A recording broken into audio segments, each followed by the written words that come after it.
Hi, dis Sabbatskool tyd.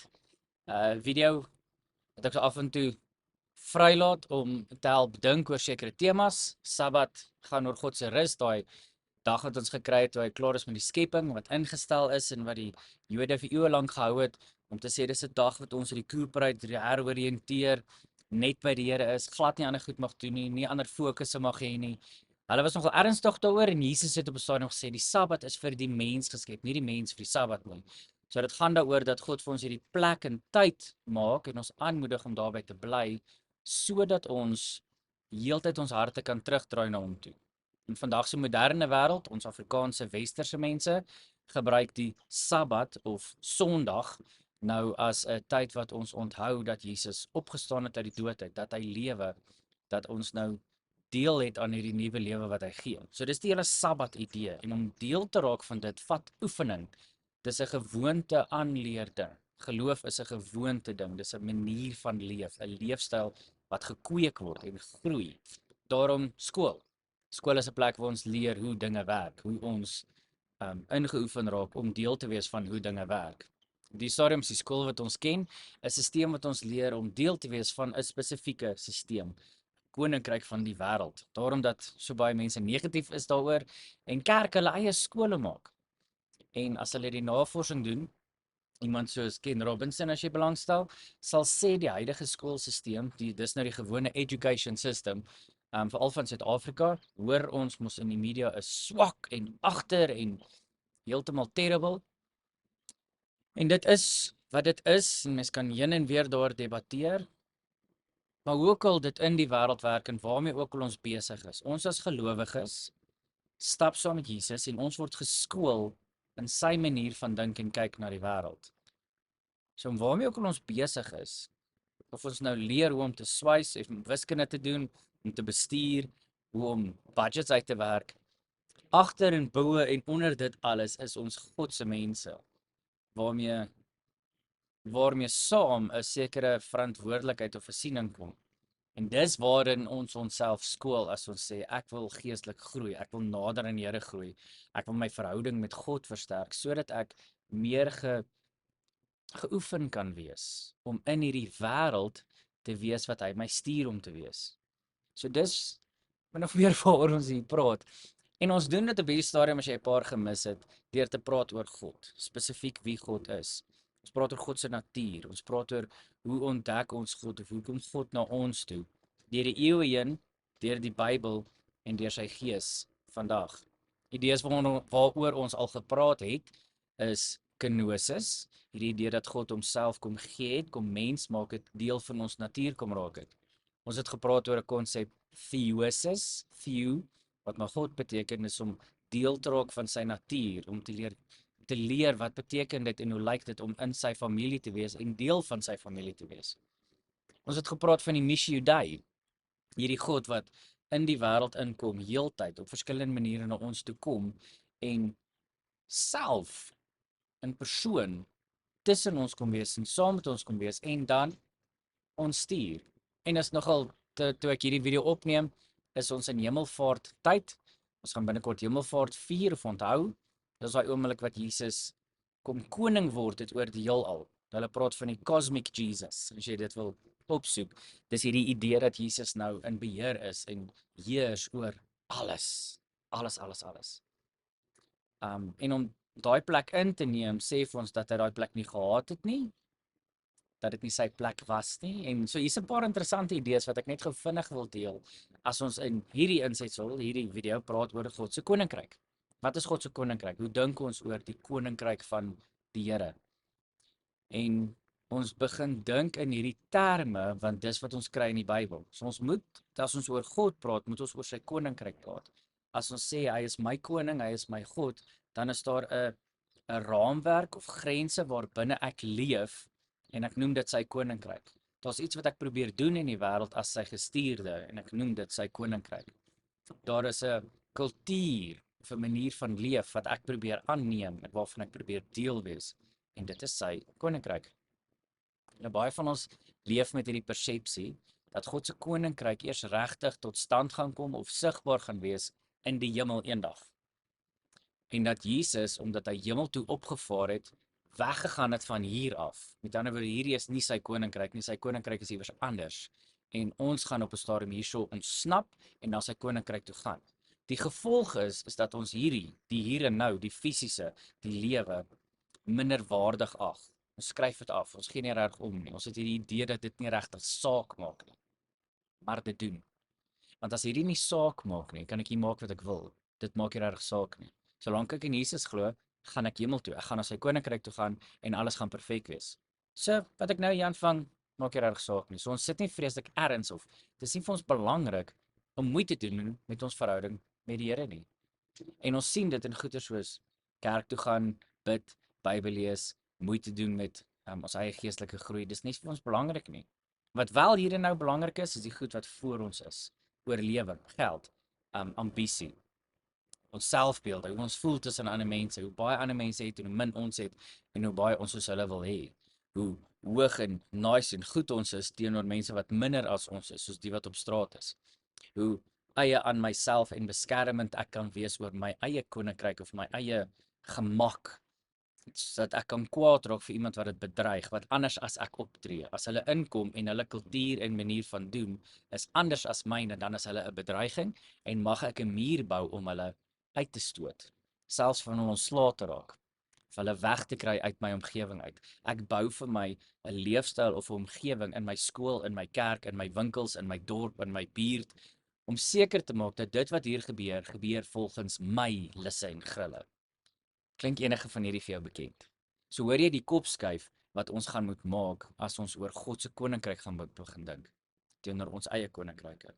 Want wanneer ons oor God se koninkryk dink, dan moet ons dink in terme van hoe die Bybel dit vir ons beskryf. Ons hoor dan in Markus, daar in die eerste hoofstuk, dat Jesus gekom het en gesê het: "Bekeer julle van julle manier van dink en doen, bekeer julle van julle wees anders as waarna julle gewoond is om te wees. Julle is nou deel van die koninkryk van die wêreld," hoor ons baie in die Nuwe Testament, omdat God se koninkryk op hande is. God se koninkryk is naby. Die uitbreek en losbreek van God se koninkryk is op hande. Dis nou en hier. Dis wat Jesus begin verkondig in Markus 1, spesifiek Markus 1 vers 14 en 15. En dwarsteer Matteus sal ons lees van die koninkryk van die hemele. En die ander evangelie sal dan praat van die koninkryk van God. Jesus se gelykenisse, die stories wat hy vertel om vir mense te leer en verstaan hoe om saam met hom te leef, begin baie keer met die koninkryk van God werk so. En dan gebruik jy een of ander metafoor om hierdie nuwe manier van leef, hierdie nuwe koninkryk wat hiernatoe kom, wat nou hier is, te beskryf, sodat ons oë kan skuif, sodat ons nie kan sien en dink oor hoe werk die lewe. En Jesus sê, ek is die hek na God se koninkryk toe. Ek is die weg en die waarheid. As jy wil weet en deel wees, dan kom jy na my toe. Jy kom deur my in hierdie koninkryk in. En daai sleutel daar van sy genade van sy kant af en geloof van ons kant af. Ons vertrou Jesus dat hy ons gaan toelaat, dat hy ons gaan inlaat, dat hy ons gaan deel maak. En hoe doen hy dit? In verhouding, in ons natuur wat so syne raak, en die voorbeeld wat ons aan hom volg, Filippense 2, en hoe dat ons dan nou leef as burgers van hierdie koninkryk. So ek het 'n paar tekste wat ek met jou wil deel, wat ons help verstaan en help dink oor God se koninkryk. En dan moet jy dit hoor in die konteks van hoe die Nuwe Testament dit skets. Hierdie is die lewe wat ons hier en nou leef. Dit is nie 'n eendag nie. Die Nuwe Testament gee ons nie die idee dat die hemel daar deur is nie. Dit is 'n antieke Griekse idee dat die plek van die gode is op die berg. Mount Olympus was waar Zeus en die ander gode bymekaar gekom het. En want hulle kon self daar uitkom. Ons sukkel vandag nog om bo op berge uit te kom. So dit suurstof en hulp en allerlei goeders nodig. So daai tyd het hulle net glad nie die vermoë gehad om op berge te klim met hoër as die wolke is nie. Dit het sin gemaak dat die gode daar sal wees. Want hulle kon nie daar kom nie. Vandag weet ons beter. Vandag weet ons dis nie waar die gode is nie. Die gode is hier tussen en in ons. En ons moet onsself afvra, wie is my God? Wie is die God wat ek aanbid? Wie se koninkryk bou ek nou hier? Want die ander prentjie wat die Bybel ons gee is dat Jesus se koninkryk na ons toe gaan kom. 'n Nuwe Jerusalem gaan hier gevestig word. Jesus kom restoreer wat hier gebeur. Hy is hier besig om dit wat hier fout is reg te maak sodat hemel en aarde weer kan een word. Daai wat uitmekaar het geskeer het met die sondeval, kom bind Jesus weer aan mekaar vas. En met sy hemelvaart kom maak hy die brug finaal heel tussen hemel en aarde. En kan God se koninkryk nou deurbreek deur ons lewens. So die kerk word baie keer beskryf as 'n signpost, 'n voorsmaakie, 'n idee van hoe God se koninkryk lyk en werk. Die kerk is veronderstel om dit te wees. So ons moet onsself instel op God se koninkryk om dit te kan uitleef, om dit te kan waarmaak in ons eie lewens. So 'n hoofteks wat jy regtig aan aandag kan gee is Lukas 23 en spesifiek van verse 33 tot 43, maar jy kan die hele Lukas 23 uit die aard van die saak lees of die Lukas for that matter. Maar hierdie stukkie spesifiek in vers 33 gaan daaroor dat Jesus gekruisig word. Dat Jesus hierso sy lewe kom gee om hierdie muur te kom afbreek tussen ons en God. Die sondeval wat veroorsaak het dat julle sal sekerlik sterf as julle hierdie roete volg. Julle geeste, julle siele, julle menswees, julle lywe gaan verdorf, gaan verwronge raak. Dit breek af. Dit het nie meer deel aan die lewe wat God gee nie, so dit vrot weg. En om die lewe te kan hê, moet jy deelneem aan God se natuur. Jy moet die Gees se lewe. Die Gees animate ons, sê ons Engelse boeddhiste baie keer. Dit gee ons lewe om deel te neem aan God se manier van leef en doen en dink en wees, om in sy koninkryk te wees. So hier het ons hierdie beginpunt in die kruisiging van 'n proses wat alles kom nuut maak, en in sy opstanding wat vir ons bewys, hy is die God, hy is die een wat vir ons kan voorspraak maak, hy is die een wat vir ons kan toegang gee, hy is die een wat ons nuwe lewe kan gee, en in sy hemelvaart sit hy aan die regterhand van God en heers hy uit die hemel uit, sê die Bybel vir ons. En is hy nou koning van hierdie koninkryk. En as ons aan hom sê, U is my koning, is ek nou 'n burger van hierdie koninkryk. En dit in Handelinge 2 vers 36 is dan die hemelvaart storie, waar ons dan hoor van hierdie koning word geleentheid, hierdie oomblik. In Openbaring 4 kom Jesus dan in die hemel aan, soos Johannes dit ervaar en sien, wat die Gees vir hom wys dat toe Jesus in die hemel aankom, is daar fees gevier, en het hy nou die vermoë, omdat hy die gesterwe, die gekruisigde is, die dienskneg is, wat homself kom gee het, kan hy nou vir ons dit moontlik maak. Deel te neem aan hierdie koninkryk se voordele.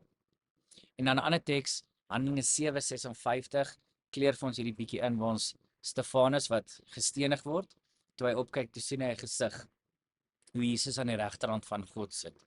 En onthou in sy mindset in die antieke tyd was die hemel nog daarbo, en so dis die prentjie, dis die idee, die beeld wat hy gekry het, is Jesus is nou koning, Jesus is my koning, so ek is deel van 'n koninkryk wat groter is as hierdie nou en hier koninkryk. Daar gaan meer aan. Ek is deel van 'n tydlose lineage, 'n legacy, wat baie meer is as die onmiddellike. Want onthou net gou, baie van jou sorge, jou pyne, jou vrese gaan oor die hier en nou. Omdat jy gejaag word vir wat jy nou moet eet, nou moet hê, nou moet verdien. Omdat jy gejaag word vir wat jy nou wil hê, nou wil bereik. So dis 'n baie onmiddellike, selfsugtige mindset, waar God se koninkryk is van die begin van die skepping tot aan die einde van die skepping. So daar's tyd om te ontspan en deel te neem aan die mooi. Maar die hier en nou, die onmiddellike van God se koninkryk, is 'n teenwoordigheid ding. Dit is nie 'n gejaag ding. God se koninkryk is vir altyd. Dis om deel te wees van die ewige tyd. En die tyd, die beperkte tyd, die finite tyd wat ons nou het, is 'n geskenk wat ons het, wat God vir ons gee. Dis 'n prosestyd waarin hy ons leer en laat oefen om die tipe mense te wees, om die tipe wesens te wees, wat kan deel wees van sy koninkryk. Want op hierdie stadium is ons wesens wat sy koninkryk afskryf. Op hierdie stadium is ons die tipe mense wat afbreek maak aan die verhouding en aan mekaar. En dit kom uit hierdie natuurding in ons binnekant. Daarom moet ons sy natuur nodig. Daarom moet ons natuur afwerk, kenosis. Daarom moet ons verstaan waarvan ons deel is, Missio Dei, sodat ons kan deelneem aan die koninkryk. Hierdie koning het al die mag om al hierdie goeders te doen. In Matteus 28 sê Jesus, vers 18 en 19, ons daar wat hy vir hulle sê, terwyl julle gaan, maak die mense my disippels, gaan leer hulle hoe om deel te wees van hierdie familie, doop hulle, maak hulle deel van die familie, leer hulle alles wat ek julle geleer het. En doen dit in die naam van die Vader, Seun en Heilige Gees. Dit is die enige God wat oor ons heers, wat ons bymekaar maak. En dan sê Jesus, alle mag is aan my gegee. Alle mag. Ek het die vermoë om hierdie te doen. Ek is die God wat dit vir julle beskikbaar maak. Al maak dit nie vir jou sin nie, al verstaan jy nie alles nie. Vertrou in my. Alle mag is aan my gegee, sê Jesus vir ons. En dan is die verstaan wat in ons harte wakker word, is dat hy is Heer, hy is koning. En dis wat Filippense 2 ons weer eerste herinner, dat Jesus homself afgebreek het, diensknegt gewees het, sodat hy verhoog kan word, sodat hy die posisie kan inneem as Here en koning. En daarom maak ons onsself ook los van onsself, sodat ons as sy kinders, sy koningskinders, ook ons posisie en plek kan inneem as burgers, as deelnemers van hierdie koninkryk, saam met ons koning. Connie Burger skryf dit baie mooi, hierdie idee, en ek het dit vir my notas gemaak. Hierdie Here Jesus, heers, nie met 'n swaard nie, maar met 'n kruis. Nie op 'n wit perd nie, maar op 'n donkie. In Openbaring lees ons, hy's 'n leeu wat soos 'n lam lyk. Hy heers nie soos die konings van hierdie wêreld nie. Want om met mag en geweld te heers, hou die siklus van sonde en selfsug en ambisie aan die lewe. Maar om soos Jesus te lei, breek sonde se mag en bring herstel en vrede. Is dit nie pragtig nie? Dis om te besef dat Jesus 'n manier van koning wees, breek die sonde siklus en gee ons 'n nuwe rigting, 'n nuwe lewe om aan vas te hou, van deel te wees. So hierdie Jesus kom wees koning, en hy's 'n koning wat lei en wat heers in liefde, met genade, diensbaar. En dis die voorbeeld wat ons volg, dis die koning wat ons volg. So daar moet dalk iets gesê word en van die wat dan nog van die swaar kry, as hierdie koning dan nou heers en beheer is en ons is deel van sy koninkryk, hoekom is alles nog deur mekaar? En dan moet ons iets verstaan van die proses waarin hy met ons besig is. En 1 Korintiërs 15 kan jou hierso help om stadig en versigtig deur te gaan werk, maar waar Paulus ons iets verduidelik van hoe die proses tussen Jesus wat die mag ontvang, besig is om die vyand te oorwin, reeds oorwin het, maar daar's nog 'n speelruimte, beskryf Connie Burger dit in sy een boek, wat die bose het. Ons definitief nog invloed waarvan ons beskerm word, maar waaraan ons sou kon deelneem as ons dit sou kies. Omdat ons nog aan die gesond moet word, het die bose nou nog 'n invloed en speelplek, want ons laat dit toe. Ons maak plek daarvoor. So, daar's baie debatte oor wie presies en hoe presies die bose werk. Gaan nie nou in dit ingaan nie. Maar dat die bose, die evil in die wêreld nou nog invloed het en speelruimte het, is 'n feit. Jesus erken dit ook as hy sê die demone het nog krioelplek en hulle erken sy godwees en hulle sidder van vrees, maar hulle het nou nog invloed vir die mense wat hulle self oopmaak daarvoor. En daarom is ons onsself na God toe wend, dan sê Here, lei my, wees my koning, ek gee myself vir U. Dan is ons beskerm, ons is binne die koninkryk se mure en kan die bose nie by ons uitkom nie. Maar ons is nog in die wêreld waar die bose nog heers en invloed het. En in hierdie proses van heelmaak, dan beskryf 1 Korintiërs 15, ietsie van as hy al die vyande oorwin het, gaan Jesus sy autoriteit teruggee aan God die Vader. So daar's 'n interessante dynamiek wat nog aan die gebeur is, wat vir ons 'n bietjie van 'n mystery is, maar wat ons baie mooi kan verstaan as ons net weet Jesus is koning en hy's besig met 'n proses en ons vertrou hom, en hy het obviously perspektief wat ons nie het nie. Hy sien 'n klomp goeders wat ons nie doen nie. Ek verstaan alles in my eie huisgesin nie is altyd mooi nie. Hoe dan nou nog van die hele heelal se functioning? So wat my taak is hier, is om te weet ek is deel van God se koninkryk as gevolg van wie Jesus is en waartoe Jesus my nooi om van deel te wees. Ek is op sy missie. En in dit gee ek myself prys en ek wees 'n diensknegt van hierdie koning. Hy is my heerser. En ek submit en ek sê Here, lei my. Ek luister vir U, ek vertrou U. So weer 'n hele klomp gedagtes, teksverse wat jy na kan gaan kyk. En my gebed is dat jy regtig die tyd sal maak om te verstaan en sien hoe God se koninkryk uitspeel en uitrol in jou lewe. Hoe jou lewe deelneem en deel is van God se koninkryk. Sodat jy God kan leer ken vir wie hy is. En jy dan kan weet wie jy in hom is. Here, as ons so saam sit, saam bid, dan sê ons net dankie. Dankie dat U ons koning is, want dit maak net soveel goeders makliker en vryer en dit gee ons 'n vrede. Dit maak ons rustig, ten spyte van die goed wat ons bang maak en wil aanval in hierdie lewe. Ten spyte van die plekke waar ons voel, maar ek is nou alleen, ek is in donkerte. Weet ons, kan ons net na U toe kyk, na U toe kom, want U het na ons toe gekom. U het die pad kom oopmaak, die hekke kom oopmaak, die groot deure kom oopslaan en sê, hier is my koninkryk, kom wees daarvan deel. So my gebed is dat elkeen van ons wat deelneem aan hierdie gesprek, wat saam dink oor wie U is, wil leer en verstaan wie U as ons God is, regtig hierdie idee van die koninkryk, dat dit sal vatplek kry in ons lewens, sodat ons wêrelde, ons bestaane kan sien as deel van die koninkryk. Dat ons kan sien hoe U koninkryk hier op aarde besig is om te vestig en die proses uit te rol om U koninkryk te plant en te bou. En dan dat ons sensitief kan wees oor waar en hoe help ons, hoe werk ons saam, hoe wees ons signposts, tekens en voorsmaak van hierdie koninkryk. Here God, ons omgee onsself en ons kom wees dankbaar dat ons koningskinders kan wees en deel kan wees van U koninkryk. Ons is tuis by U. Amen. Seën vir jou. Ons sien mekaar gou weer en dis 'n voorreg om saam te reis.